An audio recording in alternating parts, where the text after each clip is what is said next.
Hey mga kabakyard, good morning. Pakita ko tayo sa inyo itong aking improvised na brooder. So, ito yung ginagawa natin sa mga maliitan lang na breeding. So ito, kakasya ng kahit na 20 peraso na sisiu, kasya dito. So yan, lagyan mo lang ng ano sa gilid, karton or screen para hindi sila lumusot. Ito wala tayong screen kaya karton yung gamit natin. So ayan, kasi lulusot sila dito. Nabibili ito sa mga poultry supplies, mga kabakyard, kasi ano to, kulungan ng aso. Ayan. Nasa 1,100, ganito kalaki.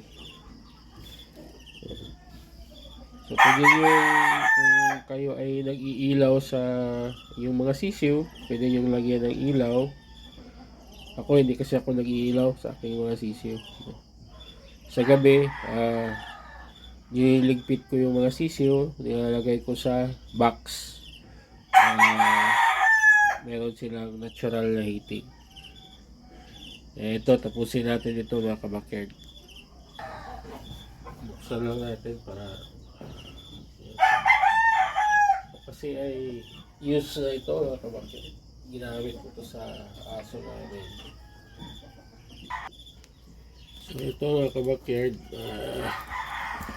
tinatali lang natin para hindi lumusot yung mga sisiyo. Ito. Subukan natin mamaya kung meron tayong 5 na sisiyo na unang mapisa sa early bird. Pero may kasunod pa yun mga kabakyard kasi 60 peraso yung napa-incubate natin. Dadagdag siguro tayo na isa pang ganito.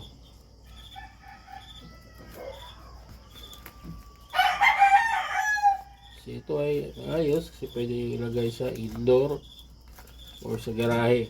Lagyan nyo na ng karton yung ilalim para doon yung mga ipot nila. So, ayan.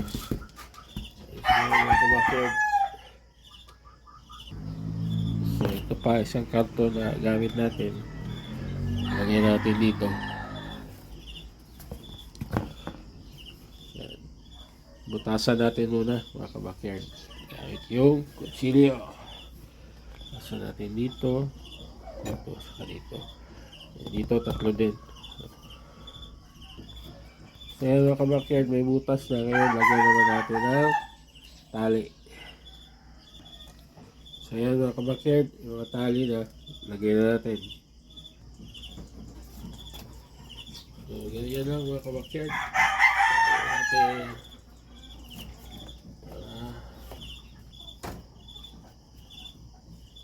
pinundahan dito mga kabakyard. Hindi nagugugol ang oras sa paggawa ng brooder.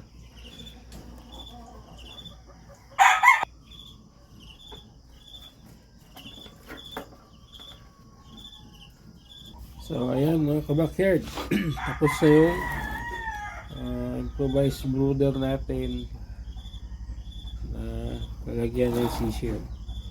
So kasya dito kahit 20 peraso kasya.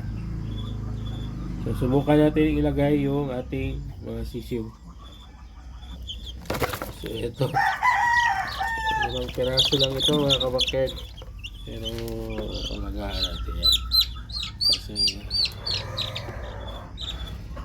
ayan. Ito ay sweater Kelso Boston. Ayan, ganyan lang naman yung breeding ng kabakyard. Enjoy. Ayan. Di bago pa. Di bago yung magandahan dito mga kabakyard. Yung ipot nila ay ano sa ilalim. Ito parang nagbago. Kala nila ano. So, ayan mga kabakyard, no? Medyo nanibago lang sila. So, ayan, 5 yan. So, dito kasya, 20 peraso kasya. Okay na ito kahit hanggang 1 month old. Dito sila. Sisya natin. So, ayan mga kabakyard, sana may napulutan kayong aral dito sa ating hilig sa pagmamanok. Okay, mga kabakyard, salamat. O, ayan o, nagsasalpo ka na. So, ito na mga kabakyard. Ayan, sisyo natin. Ayan. 5 peraso lang yan. Pero may kasunod pa yan na 60 eggs na nasa incubator. Ayan. Ang early bird natin. Kung may mapisa yun, kahit 40, okay na. Pwede na yan. So, benta natin yung iba. So, sa mga kaibigan natin, subscribers natin, nakapag-avail na dun sa ating hulugan system na murang-mura. Sisyo na tayo sa October 7. Mayroon tayo mga sisyo na siguro nasa 20 mahigit yun. Sweater Kelso. So, ayan. Nasa post ko naman, no, yung mga materials na gamit natin. So, ayan.